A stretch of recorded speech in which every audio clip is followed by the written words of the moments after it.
அனாதையா பிறந்து என்ன அந்த மகமா எதுக்காக காப்பாத்துனா? ஏன் என்ன பாலூட்டி சீராட்டி வளர்த்தா இப்ப எதுக்காக என்ன கைவிட்டுட்டா? பிறந்த உன்னையே அவளுடைய விஷத்தால என்ன அழிச்சிருக்கலாம். ஆனா இப்ப எனக்கு ஒரு நல்ல வாழ்க்கை கிடைக்கும் போது அதை எதுக்காக அழிக்க நினைக்கிறா? அவகிட்ட கெஞ்சினே முறையிட்டேன். பாவத்துக்கு பரிகாரம் என்ன சொல்லுடின்னு கூட கேட்டேன்.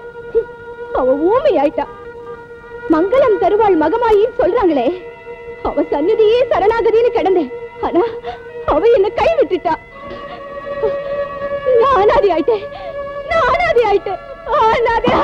நான் எதுக்காக வாழணும்? நான் அனாதை ஆயிட்டேன். நான் யாருக்காக வாழணும்?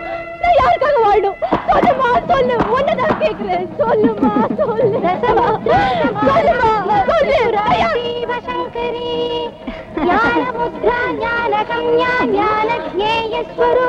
இந்த உலகத்துல பிறந்த யாருமே அனாதை இல்லம்மா. நீ மங்களம் தருவாள் மகமாயி ஊமை ஏதோ கைவிட்டுட்டான்னு சொன்னியே, அவதான் வச்சுக்கிய. காரணம் இல்லாம காரியங்கள் இல்ல, சோதனைக்கு பிறகுதான் சாதனை. நீ பிறப்பிலேயே அனாதைன்னு சொன்னியே, அந்த அனாதை வளர்த்து ஆளாக்குனாலே அவ உன்னை கைவிட மாட்டா. அவளை நம்பு, உன் மனசு போல உனக்கு மாங்கல்யம் கிடைக்கும்.